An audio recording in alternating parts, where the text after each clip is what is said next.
Aujourd'hui, Marido, nous sommes le mercredi 19 novembre et demain on sera le troisième jeudi de novembre. Et comme chaque année, qui dit troisième jeudi de novembre dit forcément, on le sait tous, Beaujolais nouveau. Donc aujourd'hui, nous allons prendre la route du Beaujolais, une région colorée, joyeuse, pleine de vie, mais aussi et surtout pleine de clichés autour de ce fameux Beaujolais nouveau. Et oui, c'est vrai que le Beaujolais nouveau, c'est un peu le symbole de convivialité, de la fête, mais aussi, je trouve, un vin souvent jugé trop vite. Alors, il y a ceux qui le trouvent banane, chimique, ou alors ceux qui voient une tradition populaire à préserver. En fait, on se rend compte que le débat fait rage chaque année. C'est ça, donc installez-vous confortablement parce qu'aujourd'hui, on va voir ensemble comment le Beaujolais nouveau, longtemps moqué, s'est réinventé pour redevenir un vrai vin de plaisir.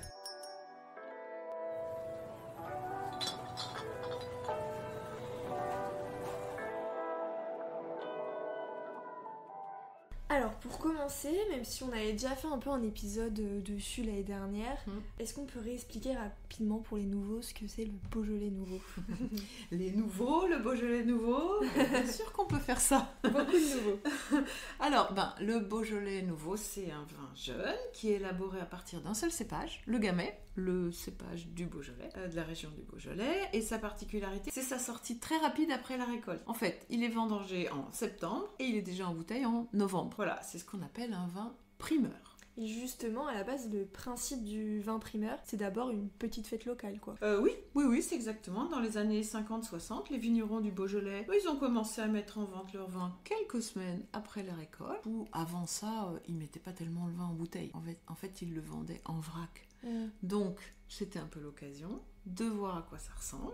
Et pour célébrer la fin des vendanges, et puis très vite, la tradition a pris une ampleur nationale, puis internationale. Alors attention, c'est pas les petits vignerons qui lui ont donné cette ampleur. C'était vraiment les gens très importants dans le Beaujolais, les négociants très connus, qui ont un peu lancé cette mode. Elle n'est pas partie des petites caves, des petits vignerons qui vendaient leur vin aux négociants. Et justement, à partir des années 80, là, c'est devenu un vrai phénomène, quoi. Oui, et grâce à ça. À cause de... voilà, une fête populaire, finalement, c'est très convivial, mais c'est aussi très marketing. Et c'est ça qui a permis que ce soit connu dans le monde entier. Sans marketing, ils n'y seraient pas arrivés, bien sûr.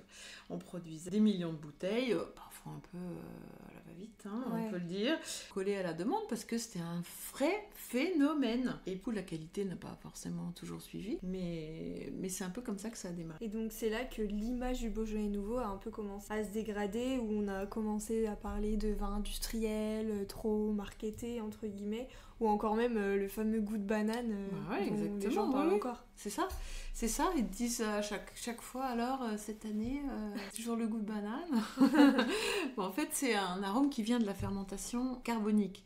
C'est un processus vraiment typique du Beaujolais, un process de vinification, mais c'est aussi parfois les levures aromatiques qu'on a utilisées qui avaient cette particularité de donner le goût de banane pour accentuer le côté fruité. En fait, pour fermenter le vin entre la récolte en septembre et la sortie en novembre, il faut se dépêcher. Il faut que ça se dépêche de fermenter. Donc quand on ajoute des levures, ça va plus vite. Et surtout, on peut angler un peu, on peut donner un goût supplémentaire au vin grâce à la particularité des levures. Mais alors, le résultat, c'est un vin trop simple, un peu standardisé. Si tout le monde utilise les mêmes levures, on va avoir le même vin dans toutes les marques, chez tous les vignerons ou chez tous les négociants. Mais aujourd'hui, c'est plus trop le cas parce qu'il y a beaucoup de vignerons qui ont repris la main avec des Beaujolais nouveaux travaillés naturellement, qui expriment plus le terroir que ça ne l'a été Mais bien avant. sûr, et c'est ça qui est génial, c'est vraiment le renouveau des Beaujolais nouveaux. On retrouve vraiment des arômes de fruits rouges. Le Gamay, c'est un cépage magique qui a des arômes de fruits rouges, la framboise, la fraise, la cerise, pas la banane, et même parfois un peu de complexité. Ça, quand c'est sur les beaux terroirs, on a du poivre, on a vraiment de la minéralité, vraiment des vins qui n'ont rien à voir avec les vins sans âme d'il y a 30 ans. Donc on peut dire qu'il y a deux mondes dans le Beaujolais nouveau. Il y a le Beaujolais nouveau industriel, fait un peu pour plaire assez rapidement, un peu lié aux énormes phénomènes que ça a été avant, quoi. Et le Beaujolais nouveau plus artisanal, fait pour un peu plus durer dans les mémoires et c'est qui plaît aux gens, quoi. C'est ça, puis c'est grâce à lui surtout que cette tradition perdure, parce que ça aurait pu s'arrêter. Et finalement, voilà, quand on prend le temps de bien choisir les Beaujolais nouveaux, et ben, on arrive à découvrir des vraies pépites. Moi, évidemment, c'est ce que j'aime. D'ailleurs, pour bien comprendre, il faut rappeler que le Beaujolais, ce n'est pas une seule appellation. Ah non, alors, dans le Beaujolais, il y a tout un ensemble d'appellations, du simple Beaujolais nouveau au Beaujolais village nouveau, et bien sûr, il y a les 10 crus, qui ne font pas des crus nouveaux. Hein, c'est vraiment seulement sur les Beaujolais et Beaujolais village. Donc les 10 crus, allez, à chaque fois on fait l'exercice, on essaye de se les remémorer. Morgon, Fleury, Brouilly, Moulin à Vent, etc. À vous de finir le petit jeu. Et voilà, mais ils font quand même tous partie de la même famille. Hein. On les appelle les Beaujolais. Les gens du Beaujolais appellent les crus du Beaujolais des vins de garde. D'accord. Par opposition au Beaujolais nouveau. Voilà. Donc selon où on plante le gamay, en fait, on arrive à avoir des vins complètement différents, quoi. C'est ça, c'est où on plante et ce qu'on en fait. Est-ce qu'on laisse la vinification se dérouler plus doucement, voilà. Ou si on garde quelques cuves pour faire du Beaujolais nouveau. Peut-être on récolte ces raisins-là avant les autres, voilà, pour se dépêcher. Donc, et puis c'est vrai aussi, le réchauffement climatique fait en sorte que les raisins sont plus mûrs. Et finalement, ça aide un petit peu aussi dans la dégustation et dans l'appréciation de ces vins. Donc ça c'est chouette. Et en parlant de Beaujolais nouveau, on parle surtout de Beaujolais nouveau, de ce vin français, mais en fait c'est aussi une tradition qui existe dans plusieurs pays. En fait, il n'y a pas qu'en France et dans le Beaujolais qu'on trouve des Beaujolais nouveaux. On trouve des Beaujolais nouveaux que en France, mais dans le monde entier, on célèbre le vin nouveau. Finalement, les vendanges, c'est tellement joyeux qu'on a envie après de montrer, de goûter ce que ça donne. Donc, je sais pas, le Japon par exemple, c'est le premier importateur de Beaujolais nouveau au monde. Et malgré le fait c'est un peu moins un phénomène, ils en importent quand même toujours. Et là-bas, chaque année, on célèbre son arrivée comme un événement national. Hein. Les bars sont décorés, il y a des soirées à thème, des dégustations organisées un peu partout. C'est vraiment, vraiment très, très festif. Donc une vraie tradition, quoi, chez eux. Ouais. Et on célèbre aussi d'autres vins nouveaux dans d'autres pays, d'autres régions Oui, alors en Italie, il y a le Vino Novello aussi. En Espagne, le Vino Roven, mais c'est quand même une célébration de vins jeunes. Et puis, dans d'autres pays, les vins simples qu'on sort rapidement, c'est une célébration. Hein, c'est exactement ça. Donc finalement, ce que tout le monde célèbre, c'est la même idée, quoi. Le vin nouveau, la joie du millésime qui arrive, l'impatience de goûter, la curiosité.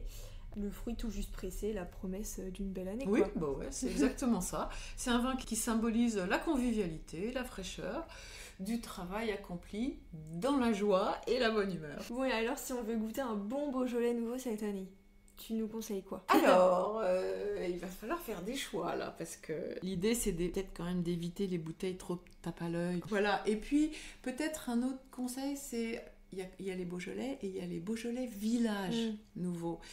Les Beaujolais villages, c'est quand même une zone de production qui est un petit peu plus qualitative. Voilà, si tant est que les vignerons font gaffe à leur terroir, hein, bien entendu. Mais voilà, Beaujolais village nouveau, c'est quand on ne sait pas, quand on ne connaît pas le producteur, c'est un petit peu mieux quand même, hein, on va dire.